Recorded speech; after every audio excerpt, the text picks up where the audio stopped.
Good evening, everyone, and welcome to this, the second of four in our series of 4 at 5 with Professor Emeritus Stephen Beckham. This series is designed to bring our community together from across the nation for a historical deep dive into a selection of our 18 alumni chapters across the country. And the live stream of this is being recorded and it'll be made available on the Alumni website. So tonight we're exploring Lewis and Clark's own backyard. We'll dive into the fascinating history of Oregon's communitarian movements and ask ourselves, why has this state been such a fertile ground for utopian experiments? The lecture is proudly hosted in association with our Greater Oregon Alumni chapter, representing our alumni community beyond the Portland Metro Oregon. Although most here do know our speaker, I will offer a brief introduction, those of you know. Stephen Dow Beckham is Pamplin Professor Emeritus of History here at Lewis and Clark, where he served for 34 years teaching undergraduate students in the College of Arts and Sciences, while also contributing his expertise to the law school's Indian Law program. He is a preeminent authority on the Lewis and Clark expedition and is famous for leading field-based courses on horseback and sailing the Northeast coast to bring history to life for his students. His expertise extends far beyond the classroom. He has served as an expert witness in over 40 tribal rights cases and currently chairs the Oregon Committee on Historic Preservation. In honor of Professor Beckham's influential teaching career, an endowed scholarship was established through the generosity of many who were inspired by his work. This scholarship supports history majors who share his deep passion for the American West, Native American history, and the Pacific Northwest. It is a perfect example of the impact your support can have, especially right now when we're in the middle of our days of giving. So we are currently on day 2 of this 3-day celebration across our 3 campuses. And if you're moved to help us reach our goal of 1,000 donors in 3 days, we're well over halfway to that goal. You can contribute to the Beckham Scholarship as one of just many ways you can support and ensure that this type of programming continues. So, and with that, I will welcome Professor Beckham to the lectern.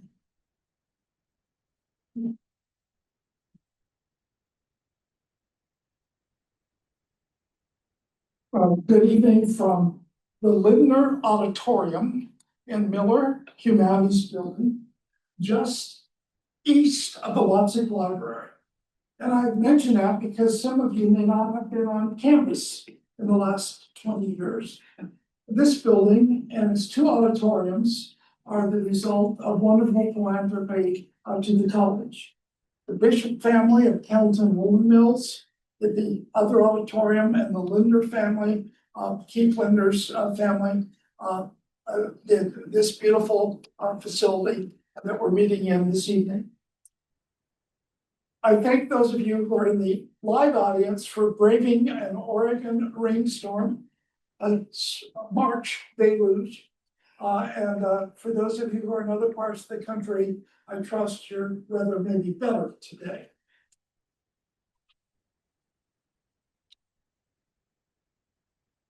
Our program this evening deals with the subject that caught my fascination when I was a college student in the 1960s, an era of a lot of counterculture and embrace of alternative living experiences. American utopian thought was one of the fields of study that I pursued at UCLA as a graduate student. And during that time, I became aware that the West Coast was fertile ground for communitarian living. Robert Hines' book, California Utopian Colonies, and Charles Lewon's book, Utopias on Puget Sound, are examples of the types of studies that have been done, and we'll mention one at the conclusion of this evening's lecture.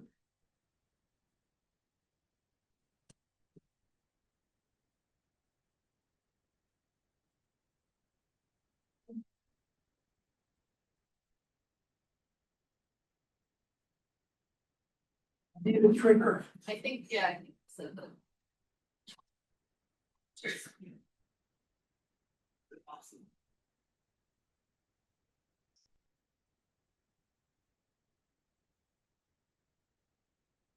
Oh, at last. The low future in a high-tech world is where we are. Some of you may recall the writings of John Winthrop, one of the founding fathers of Massachusetts. And Winthrop spoke very interestingly when he said, "For we must consider that we shall be as a city upon a hill. The eyes of all people are upon us. So that if we deal falsely with our God in this work we've undertaken, and so cause him to withdraw his present help from us, we shall be made a story and a byword to the world." There were elements of utopian thinking in Winthrop's vision of what the colonists might do in Massachusetts. And they were busy. They established a series of experimental living situations. This included the Plymouth Colony of 1620, of separating Anglicans from England, the Massachusetts Bay Colony in 1630, the German pietists who gravitated to the Ephrata cloister in Pennsylvania, the celibate Shakers, who after 1774 formed 17 different communities in the East Coast, and interestingly, the Latter-day Saints at Nauvoo, Illinois, and Salt Lake City in 1839 and 1846. And there was also a theosophical religious utopia, Loma Land at Point Loma near San Diego, California, founded in 1900. In addition to religious utopias, a number were founded on the basis of philosophy. The Brook Farm experience in Massachusetts was a gathering of transcendentalists, including Bronson Alcott and his daughter Louisa May. The Acarians were a cooperative community that had colonies in the 1840s in several states. A vegetarian community, Octagon City, formed in Kansas just before the Civil War.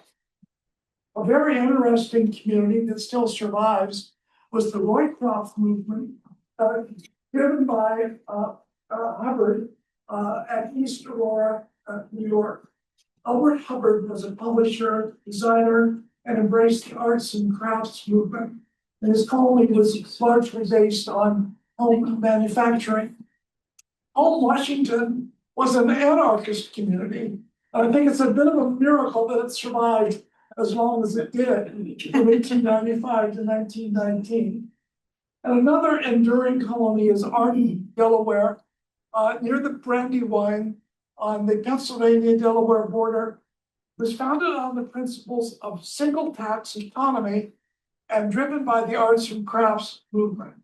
A very interesting gathering of people, and its founders included Upton Sinclair, Henry George, and Thomas Eakins, a painter from Philadelphia.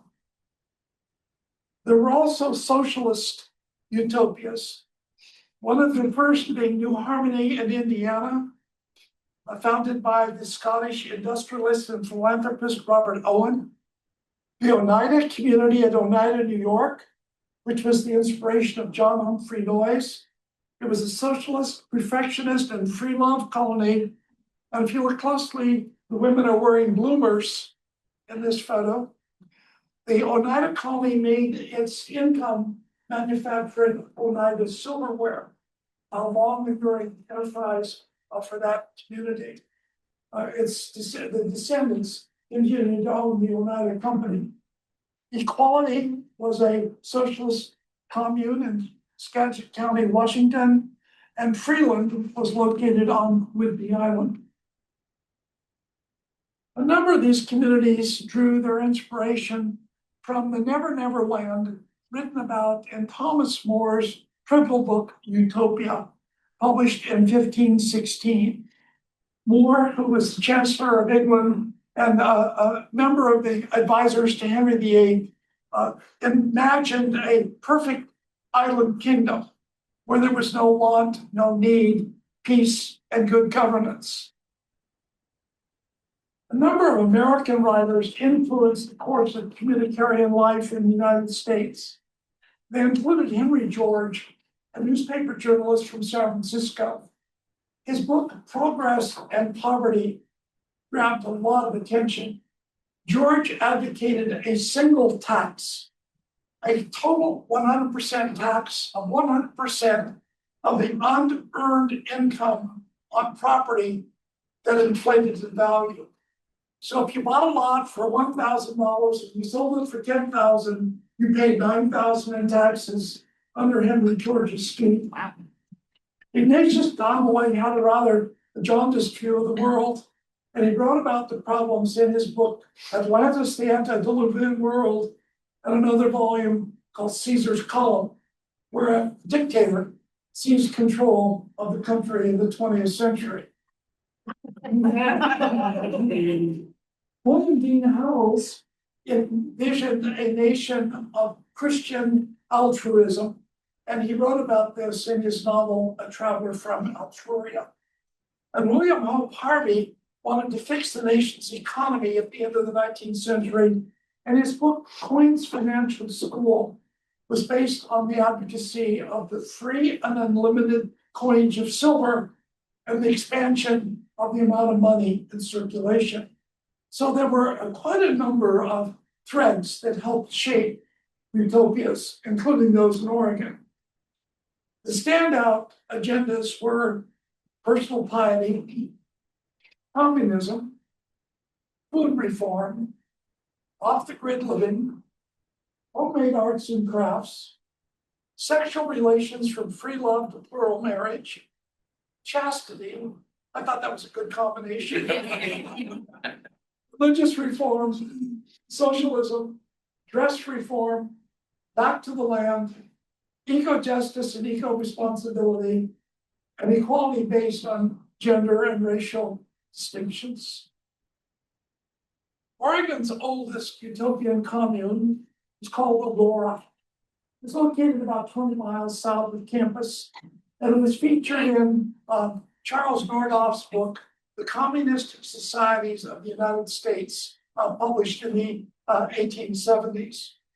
Nordhoff visited two of the colonies of this group, Aurora and Bethel. Bethel was in Missouri and Aurora in Oregon. 29 miles south of Portland on the Oregon and California Railroad lies the village of Aurora, more commonly known along the road as Dutchtown. As you approach it on the train, you will notice on an eminence to the left a large wooden church. In the deep ravine, which is spanned by a railroad bridge, a sawmill.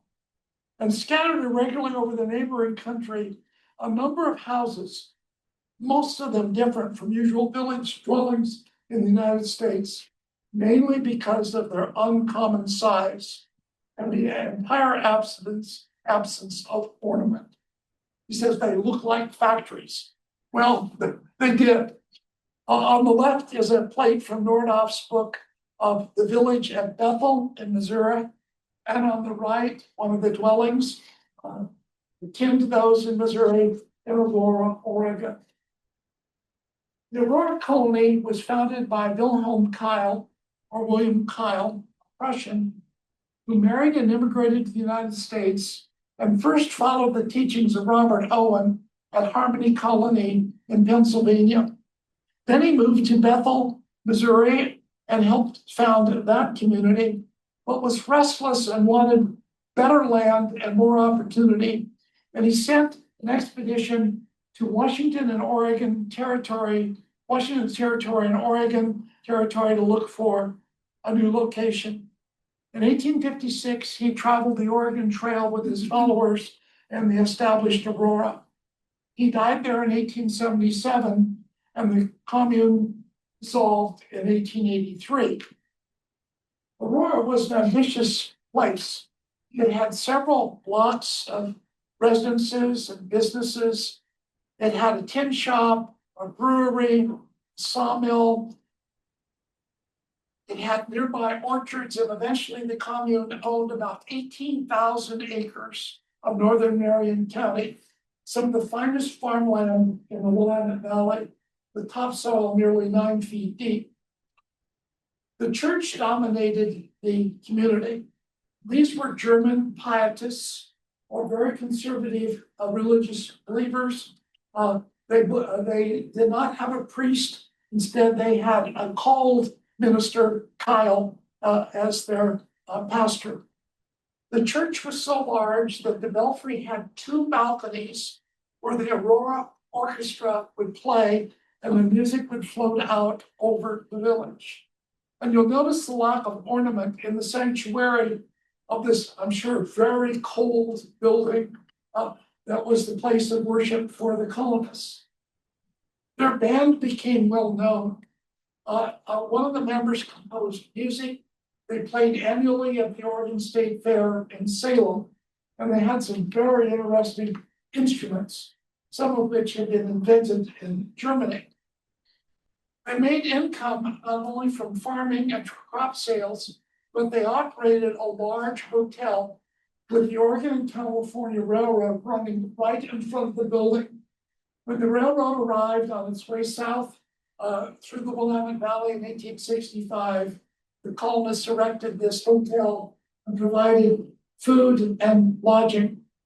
Of the building, only the luggage house survives today, the octagonal trunk room that was in the backyard. Several other structures, however, stand at Aurora. They include the store and the ox farm, or nearby Mike and Katie Burns's mercantile antique building restoration business. Mike and Katie are both alums of Lewis and Clark College. Kyle's Gross House, one of the largest homes in the town, still stands. It was subject to a historic American building survey measure drawing project in the mid-1930s.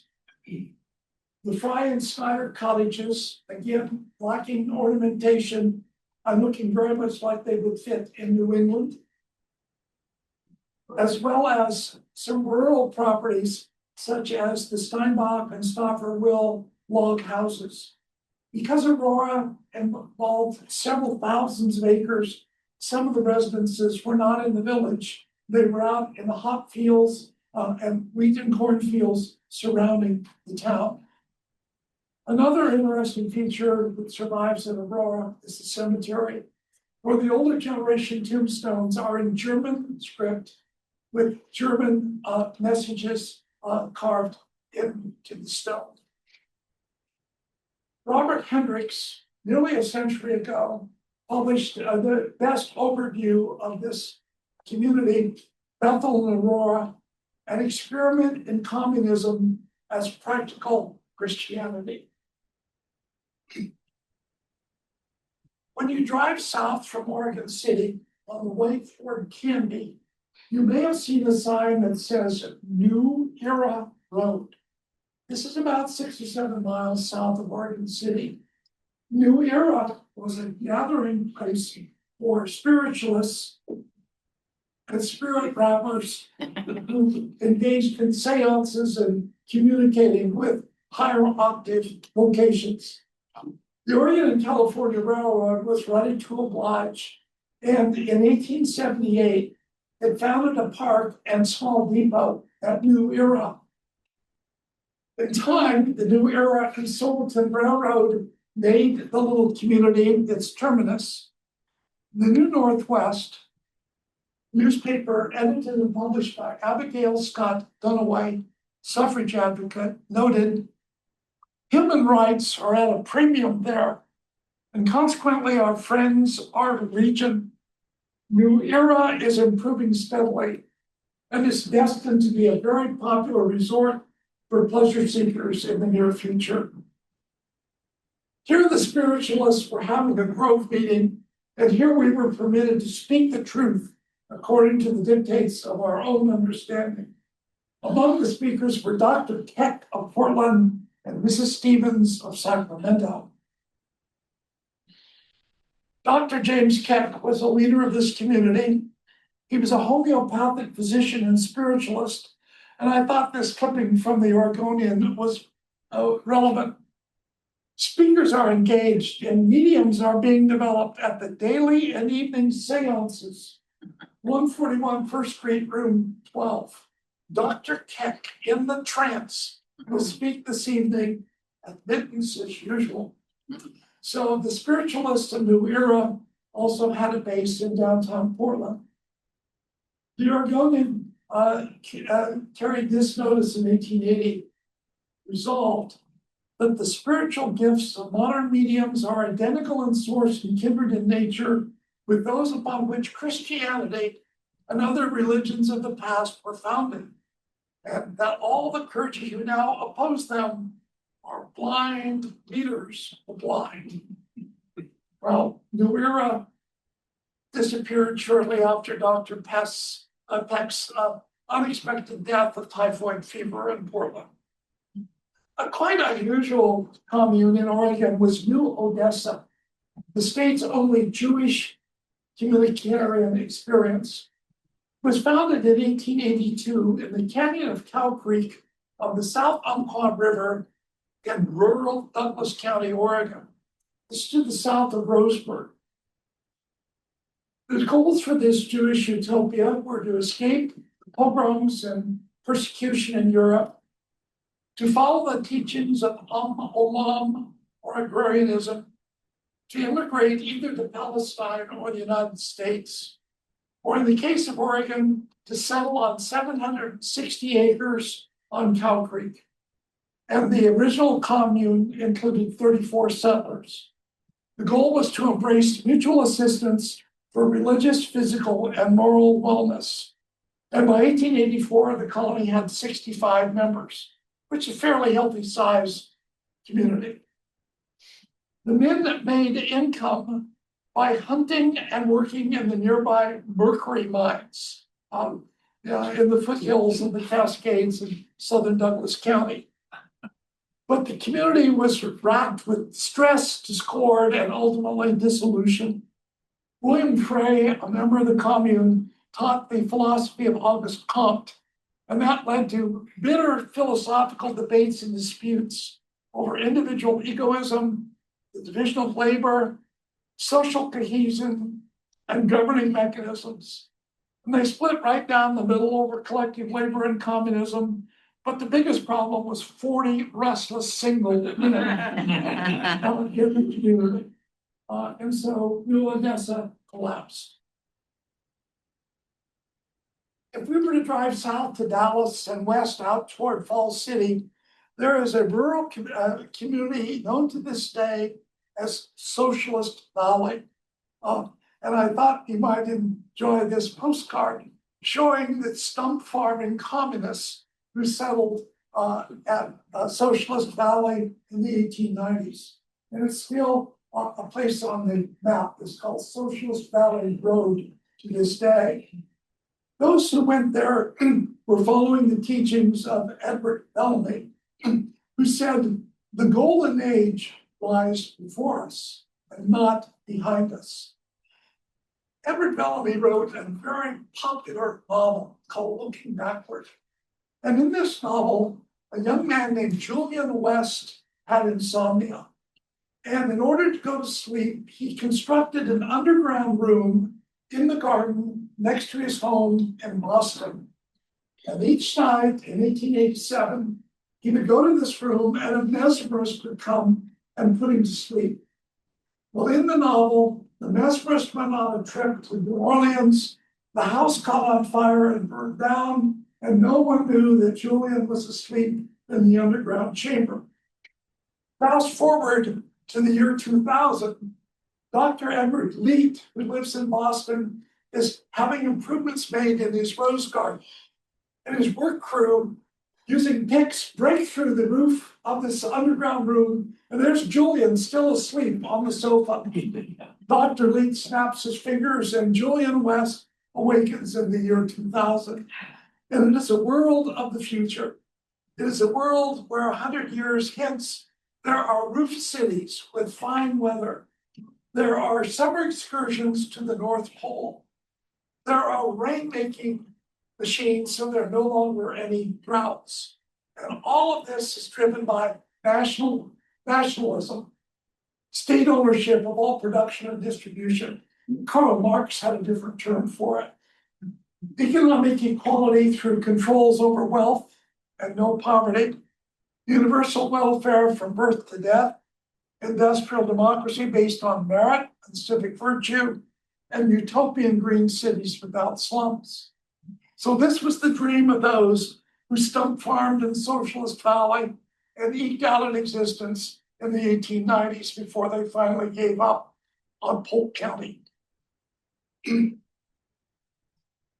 the next county south, Benton, in 1902, Reverend Herman Wallace announced the development of Christadelphia, the Cooperative Christian Federation. And the Oregon Journal gave pretty good endorsement 4 years into this movement.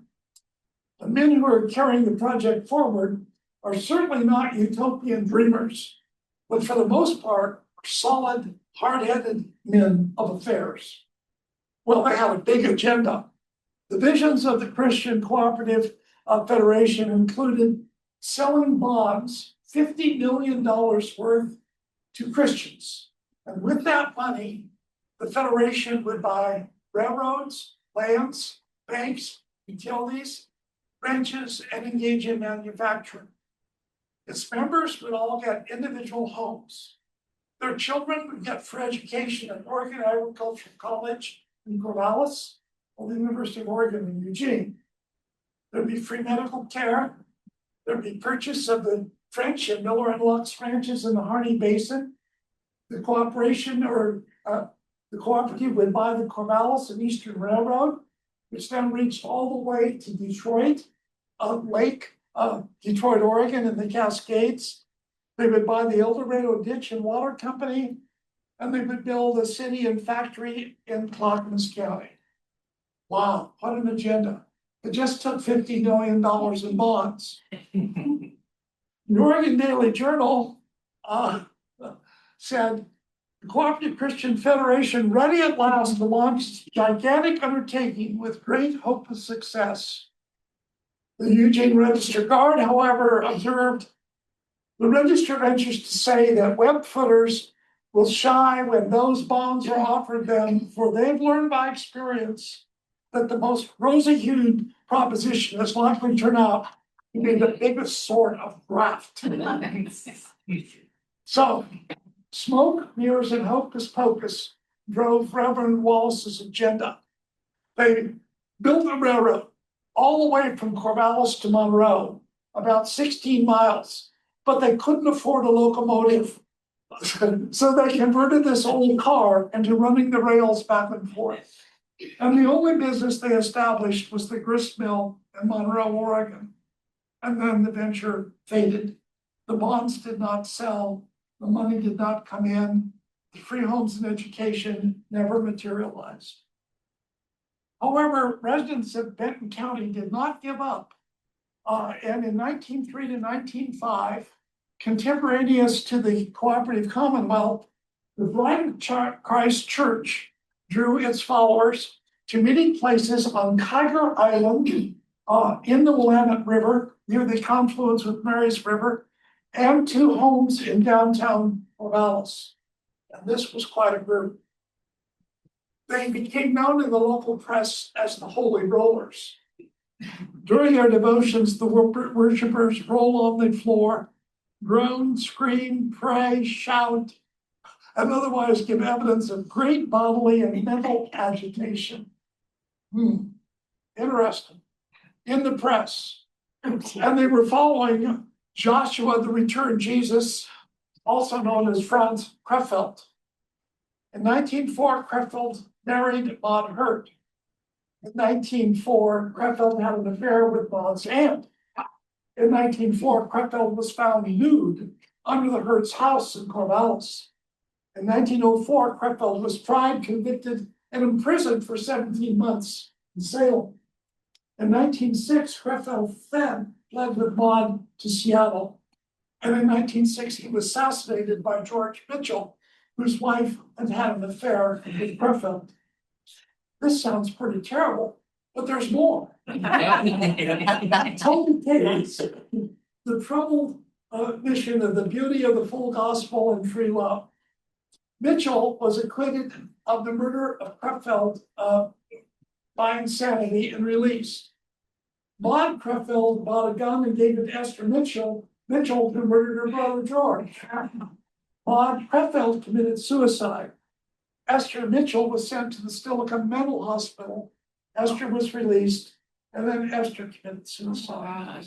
So this cult of holy rollers, which gathered and camped on Tiger Island, to the dismay of a lot of husbands in Corvallis, went nowhere.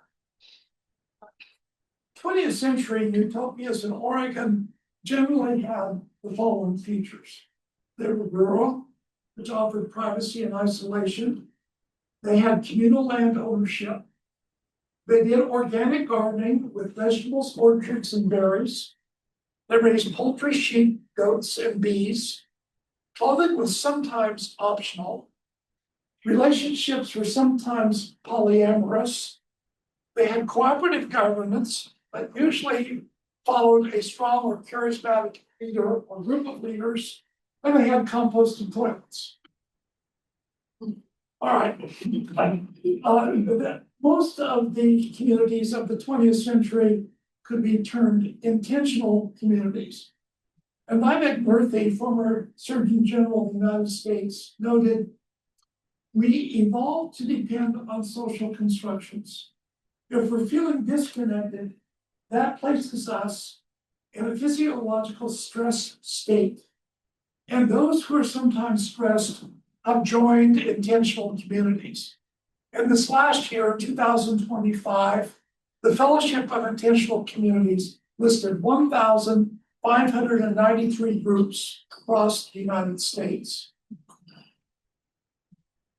The oldest and longest surviving communitarian experience of which I'm aware is Alpha Farm at Deadwood, Oregon. How do you find Deadwood? You go to Triangle Lake, west of Junction City, and head west, hoping you're going to reach Florence. And somewhere up in the Coast Range Mountains, you'll find a road that goes to Deadwood, Oregon, and Alpha Farm.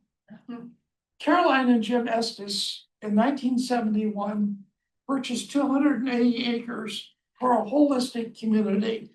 And they and 11 other adults and several children settled there in 1972. I believe Caroline is still alive. I think she's 92 years old. And she and Jim really followed a lot of the teachings of the Quakers. They believed in pacifism, multi-ethnic equality, multi-generational decision-making, balancing individual and group lives.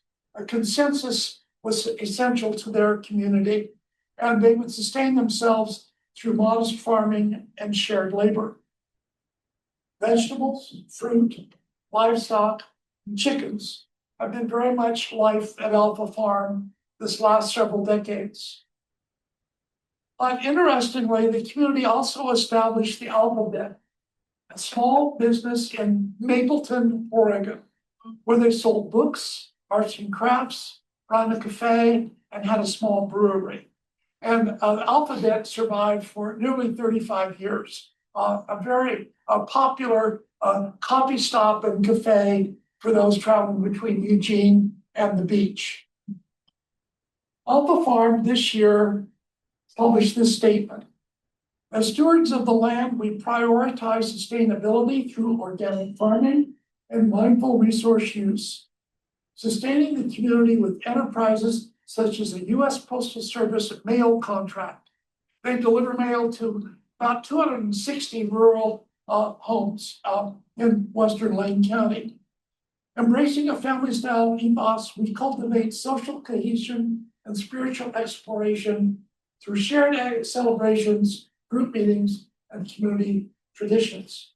Today, Alpha Farm remains committed to its core values, continuing to grow as a space for intentional living, learning, and connection."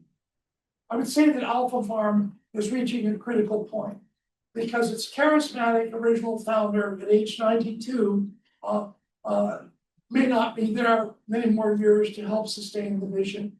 And that's what happened to Kyle's community in Aurora. With the death of the charismatic leader, the interest waned and the community dissolved.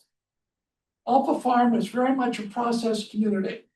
Shared social and economic equality, shared responsibilities for work, a vegetarian diet, communal meals, and income generating projects. A number of utopias developed in the 1970s, particularly in the southern Willamette Valley. Hog Farm, Christian Farm, Earth Rising, Church of the Creative, Lynx Hollow Farm, Footbridge and Indian Creek, Rainbow, and the Organic Mud Farm. Notice that a lot of these are in Lane County, and the presence of the University of Oregon was a feeder for young people seeking alternative humanitarian experiences. And many of these took inspiration from Ernest Collenbeck's novel, Utopia, that drew a wide following in the 1970s and 1980s. Of these, my favorite is Cerro Gordo. Cerro Gordo Mountain looks down on Dorina Reservoir near Cottage Grove. And this was part of the setting for the film Stand By Me that was filmed along the Row River in Brownsville and at Cerro Gordo Commune. Chris Cranfield was the founder in 1973. He believed in communal land ownership, strict planning goals and guidelines, communal decision-making, ecologically responsible living with nature, individually owned homes, no cars or dogs, and polyfidelity, opposite gender sex within the group and joint child rearing. That's kind of a mixed bag of agendas, but here we see one of the group meetings at Cerro Gordo back in the 1970s. Today, it's a small community of 1,150 acres, 13 residential properties, a very healthy forest reserve, Willamette Wildlife Management Program, and organic gardens. It's rural, off-the-grid living and rather fine rural properties. This is an interesting one. Bright Bush Hot Springs and Conference Center. In 1977, Alex Beamer bought the land, buildings, and geothermal rights at a resort about 9 miles up the Bright Bush River from Detroit, Oregon. And there he founded an intentional community based on consensus, very much an off-the-grid village.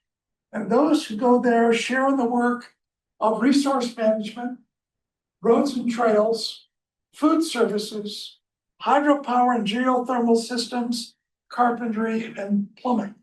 There's always a lot of work to do at a resort. And Bright Bush is a place for work for those who are members of the community. Bright Bush originated when homesteader Claude Mansfield built a steam house or sauna of logs over a hot spring in the early 1920s. Today, there are 50 dwellings at Bright Bush and approximately 75 permanent residents. Decades ago, the Bruckman family of Salem developed the springs as a resort called Bruckman's Bright Bush Springs. And it drew some very interesting visitors, including Stephen Beckham. Hi, Grandma. We are at Bright Bush having a good time. Part of the good time at Bright Bush was staying in these marvelous little 1920s cottages, which burned in the forest fire of 2020 when a fire swept through much of the resort. Some of these structures, however, remain, such as the steam sauna over one of the springs, the labyrinth, but the stone yurt was destroyed in the 2020 fire. And if you look closely at the programs, you can see how new age Bright Bush is. Interesting option of choices from Sufi to shamanistic cosmology to yoga and tantric intimacy. Western Oregon has also been the setting for a significant number of lesbian intentional communities. We Moon Land or Who Farm, Women's Share Collective, Golden, Oregon Women's Land Trust, LT, Rainbow's End and Flyaway Home are among those from the 1970s. Al Trust drew women to a property in Josephine County. Some of them were into alternative housing, such as tree houses and hard work. The lesbian community was strong on publication and writing. Their magazines included Woman's Spirit, Ragtime, Lesbian Land, and Women's Press. Woman's Spirit explored creating women's culture, ecology, ritual healing, psychic abilities, feminist politics, women's life stages, Wicca, divination, death and dying, and so on. The goals of these communities were to provide women access to land and hold it in trust, encouraging self-sufficiency, fostering new patterns of human relationships, promoting the well-being of women, WOMYN, creating ecologically sound land-based communities, preserving the land and protecting it from speculation and exploitation, and creating and telling her story rather than history. Okay? Messages in these words. Well, some of us remember Rajneeshpuram or Rancho Rajneesh in the 1980s. Located on the Big Muddy Ranch in Jefferson and Wasco counties in north central Oregon. Founder Bhagwan Sri Rajneesh and his associate Ma Anand Sheila Silverman, who is living in Switzerland at present. Bhagwan was an Indian guru who achieved enlightenment in 1953, became a professor of philosophy in the 1960s, left the university in India and founded meditation centers and attracted sannyasins or disciples. He established an ashram, a university, public programs, publications. He opened a center in New Jersey, and then in 1981, Mark Silverman paid $5.5 million to buy the Big Muddy Ranch in Central Oregon, 61,000 acres, off the grid. Osho or Bhagwan focused on individual experience, awareness, and meditation, dynamic meditation, and questioning traditional morality by embracing life and achieving a new man through awareness and compassion. So in 1984, the Beckhams took their children, Andrew and Anne-Marie, to Rajneeshpuram. And the following black and white photos are part of our visit. We went down to view the truck farms on the River Radha, used to be known as the John Day, thriving enterprise where hundreds of people were at work in the fields. We saw the airport and the Rancho Rajneesh airplane on the landing field. Son Andrew took a look and he said, "Dad, there must be 100 people swimming without any swimming suits on." And indeed, the swim center was clothing optional, and it was totally optional. And there was a camp for the homeless that were brought in by the busload from across the American West in order to pack the voter registration in Jefferson and Wasco counties. We watched Bhagwan do a drive-by in one of his Rolls Royces with the sannyasins dressed in orange and purple standing along the road. He had several dozen Rolls Royces and numerous Rolex watches that his followers gave or gifted to him. And we saw the great assembly hall, which was claimed to be a greenhouse, a massive structure that was built with no building permit from the county. tensions grew in 1984 when the Rajneeshis seized control of a little country village of Antelope. Founded in the 1860s, it once had a hotel, dance hall, saloon, blacksmith, livery stable, and general store, and finally a post office. It grew to 2,000 residents, and then it collapsed after a great fire in 1898. And by a vote of 57 to 22, the Rajneesh took control of the city government and the school board. But there was an issue. One of the native sons of Antelope, Oregon was named Bill Bowerman, and he was a co-founder of Nike. And consequently, there was a resource to hire attorneys to take a good look at what the Rajneeshis were doing. And that good look brought the undoing of their utopia. They had gated entry to Rajneeshpuram. When we went to Rajneeshpuram, there were armed guards who greeted us, and we could see Bhagwan's private army. The airfield had no control tower for the planes flying in and out of there. The commune was not following Oregon land use planning laws. Soon became evident that the members of the commune's elite administrative staff were engaged in wiretapping. The community also poisoned salad bars in the Dalles that sickened an estimated 750 people with salmonella. And then there were murder plots against the U.S. Attorney Charles Turner, the Attorney General David Frohnmeyer, and Leslie Zeitz, the Oregonian reporter. These were the elements of the final straw, and the leaders fled. Bhagwan was arrested in North Carolina on a private flight to leave the country. There were arrest trials and convictions and deportations in 1985. Bhagwan eventually passed away in exile. Sheila lives on in Europe. The Rajneeshis are no more. Well, Heaven's Gate, again, 1970s, during the 1997, founded by Marshall Applewhite and Bonnie Nettles, also known as Doe and Ray, or Bo and Ray. And if we were to follow them, we could go to the Bayshore Inn for an initial gathering in Walport, Oregon, to learn more about UFOs, why they're here, who they've come for, when they will leave. Mo and Peep emphasized the end of time and the second coming.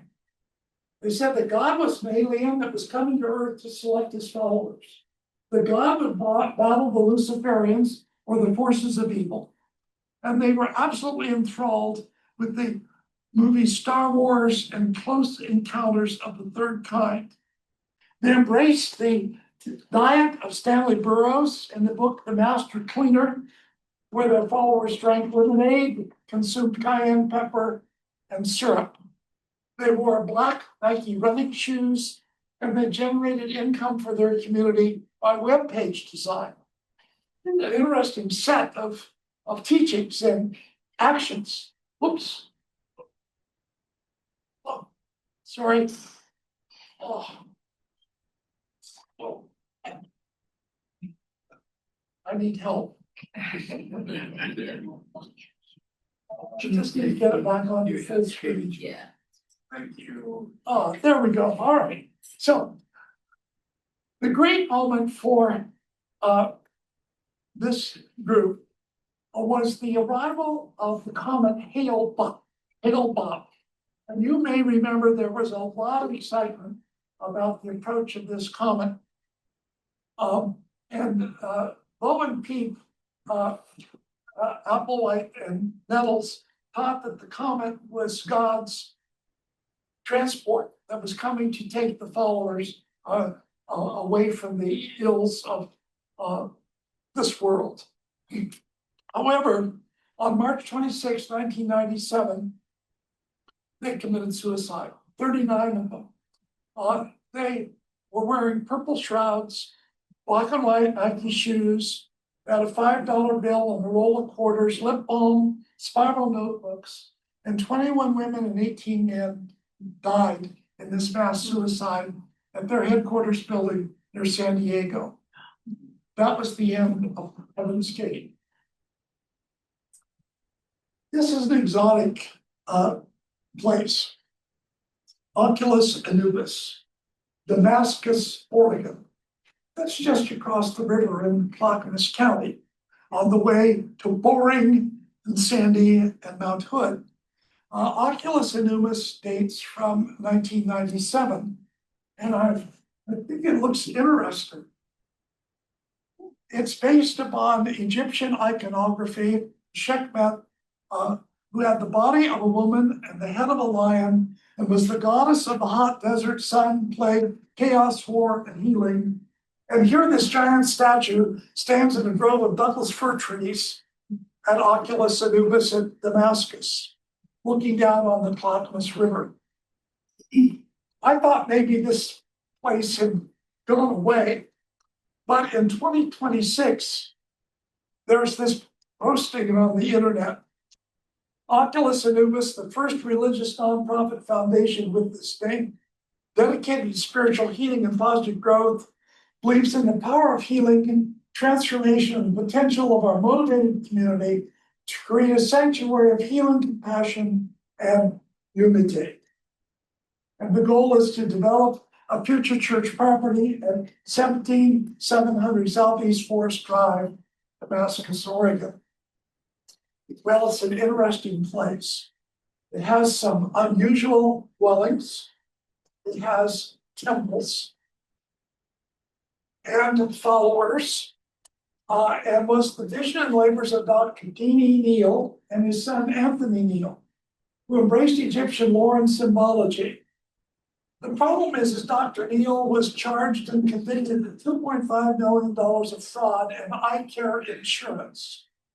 However, he and his son not only commissioned the statues and built the buildings, they have an underground tunnel system that links these various structures together on the property. And in May of 2025, I found on the internet the invitation for an interactive walkthrough performance located on the west side of the river near downtown Portland. The exact address will be sent to ticket buyers. Please note this event does not take place at the property. Step into the surreal where truth and myths collide. So Oculus Anubis is still out there. And then really close to home, one of Oregon's longer and enduring communities is the Tryon Life Community Farm. And as you travel back and forth on Southwest Boones Ferry Road, between the Law Campus and Mountain Park and Lake Oswego, your names may have seen the welcome sign in this path that leads down into the forest. The mission at Tryon Life Community Farm is to bring people together, to root into relationships with each other and the land by sharing tools for community-based sustainability, social change, and tending resilient ecosystems.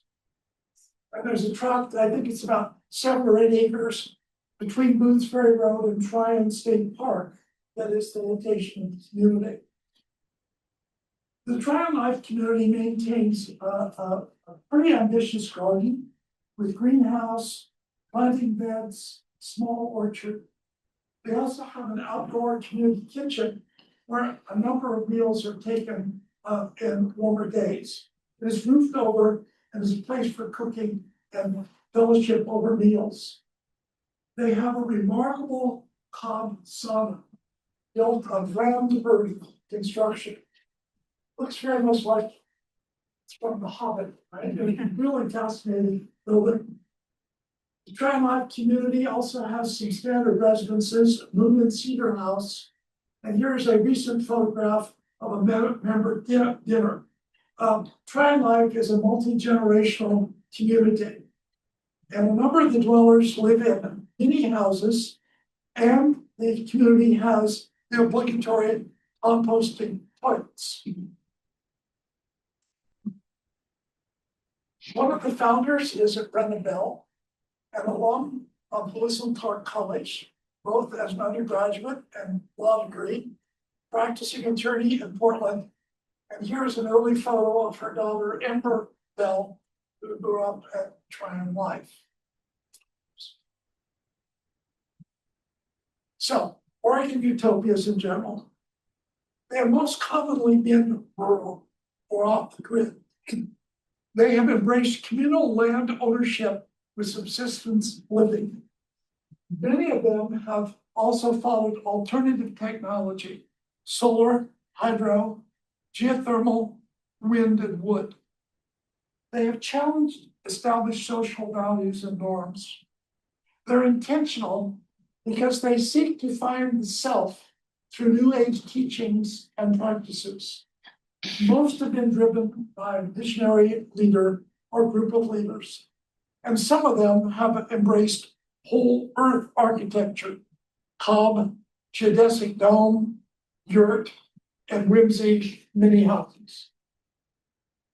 There have been several fatal factors that have characterized Oregon utopias. The departure or death of the charismatic leader, serious economic issues, insufficient capital, insufficient labor, a failure in ventures, and the hard work of subsistence living. They've also failed because of external forces, distrusting neighbors, land use planning laws, economic cycles. The communities had internal conflicts, differences over philosophy, facing lawsuits, and substance abuse. They face the challenge of implementing social theory, namely abstractions versus realities, and omnipresent, the waning of enthusiasm of those who opted to join the community. A great history of these adventures was written by former librarian at the Watsik Library, Dr. James Comp, called Eden Within Eden. And the foreword to Dr. Komp's book, Oregon's Utopian Heritage, is a poetic line from Bill Stafford. Oregon is insanely green. It is the thin light left over from Eden. Dr. Komp's book has a 186-page overview of utopian communitarian living in Oregon, and then for librarian, a huge bibliography that documents 285 Oregon utopian communities. So there's a good reading and exploration if you turn to Eden Within Eden. The other day, when I was driving north on I-5 at Nyberg Road, approaching the exit to Lower Boone's Ferry, I looked up and think I saw something in the sky. And it caused me to wonder, well, is this the moment? Is this what all Oregonians are waiting for? Thank you very much.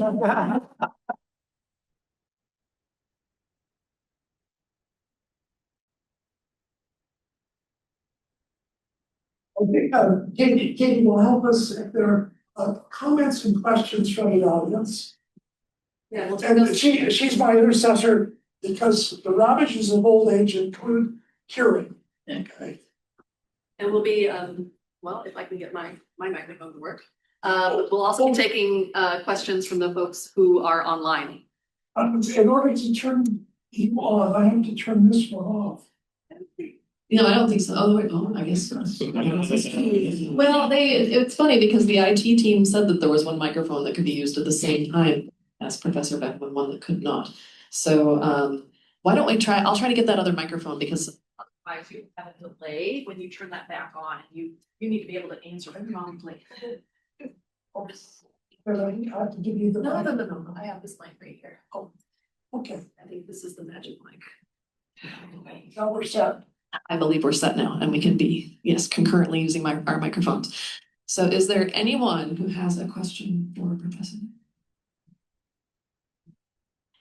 So at the very beginning, you mentioned some philosophical communities, and one of them was based on arts and crafts.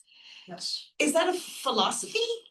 Well, Ginger Mashofsky's asked, are communities like Roycroft or Arden, Delaware, based upon a philosophy of making things by hand? And the answer is yes, indeed. The artistic genius behind the Roycrofters was Elbert Hubbard at Roycroft or East Aurora, New York. And the guiding hand in Arden, Delaware was Frank Stevens, the son-in-law of Thomas Eakins, the painter from Philadelphia. And thus leatherworking, bookbinding, pottery making, blacksmithing, these handcrafts were very much part of the enterprise, the income generation, and the orientation of those communities. Oregon came close to that at Aurora, where they had a furniture factory and a blacksmith shop. And there are rare examples of Aurora furniture, usually painted a baby blue, that date from the years of the commune, 1856 to 1884.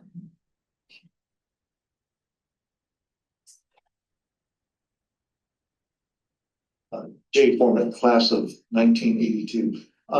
I noticed you didn't cover the Old Believer Russians in your review. Would they count as part of this group? I suppose they could count, and they number in the thousands, and they live primarily in Marion County. However, they are primarily focused through religious practice and dress, the costume, women's dress in particular. But they don't really have, in my understanding, a charismatic leader or a series of practices that they're following. They work everywhere, particularly in nurseries and in propagation of shrubs, and many of the flowers you can buy at Home Depot or Fred Meyer come from the greenhouses of the Russian Old Believer community at Jervis, Woodburn, Hubbard. And I don't believe Dr. Kopp included them in his book on Oregon Utopias. And I certainly have not thought of them, but they might be so included. It's really driven by Russian pietism and practice, and lots of holidays, lots of religious holidays. But let me say, for those of you who are here and those who've dialed in, it has been a real thrill to reconnect with you. I've after the Roosevelt lecture, I received a flood of emails from all over the country, and they just bring back such wonderful memories of the times in the classroom and in off-campus programs at Lewis Park College. And to each of you who made the effort to come in on a rainy evening, thank you so very much. Any dial-in? We do have a couple of dialing questions. We have one that was by someone who just only left their initials. And that person is asking, do you think such communities will continue to be founded in the near future, meaning following the same pattern of being founded and then not really sustaining for long? Do you think that they're more forward-looking? Well, I think Oregon, Washington, and California are fertile ground for communitarian experiences. Part of it is the more gentle weather. To think about doing this in Wyoming or the Dakotas or northern Minnesota is a real challenge. But these West Coast states are user-friendly. They also have, I think, more liberal political philosophy than other parts of the country. I can't imagine that these alternative communities would thrive very well in Texas. But I can see them finding a home near Eugene, Oregon. So I think there'll still be more of these to come. And it's been a really steady run in Oregon, Washington, and California since the mid-19th century. I have one more, which says, are you familiar with which spiritualist group Seth and Henderson Luling would have been part of? The question relates to Henderson Llewellyn. Yeah. The Llewellyn family lived where the Waverly Golf Course is today. And their embrace was primarily progressive reform politics. They were not so much a residential community as a reform community. They also had a very fine nursery and developed the Bing Cherry, named for one of their Chinese nurserymen who worked on their farm. So they're known for their political reform activity, but not as a residential community. And that, question came from, Lisa Shaw, class of 81. At least on class of 81. All right, anyone else here in the room before we wrap up? All right, for our April lecture, we're going to move to a different part of the country. The title is Alaska Sojourners. And we're co-sponsored by the alumni chapter, I think, based in Anchorage. Former student Greg Barta being one of several who live in Alaska. And the focus is on how Alaska transformed lives. And there were a number of people from the lower 48 who went to Alaska because of the gold rush and events subsequent, and were really quite changed by the experience. And they included Kate Rockwell, or Klondike Kate, who was a burlesque vaudeville performer in the dance halls at Dawson City, and she died in Sweet Home, Oregon, in the 1950s. She was also a homesteader in Oregon's high desert. And so we're going to look at 7 or 8 really fascinating figures as Alaska sojourners. Thank you all.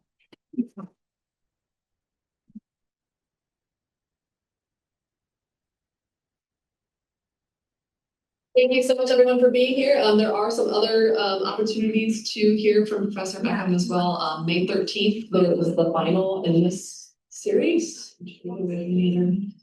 Microphones. So that one is the Pig War, the San Juan Islands in Conflict, which is with our Washington State chapter. We also have Professor Beckham at Alumni Weekend on June 13th. He will be offering 2 different lectures. One on Oregon's native tribes and current economic status, and one on the heritage properties of Lewis and Clark College. Finally, Panama. The travel study program in November.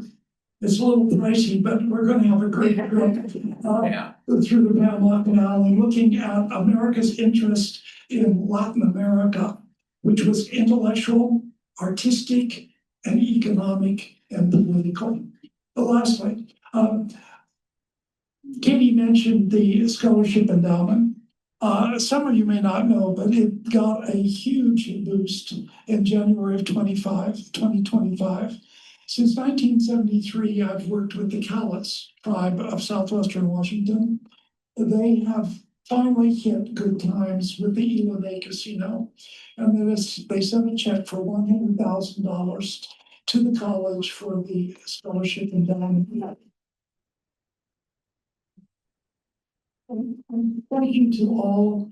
Some of the original donors to that are with us here this evening, and thank you all for that wonderful program. I receive notice each year of the recipient of the award. Thank you, Professor Beckham, and thank all of you, and hope to see you next month.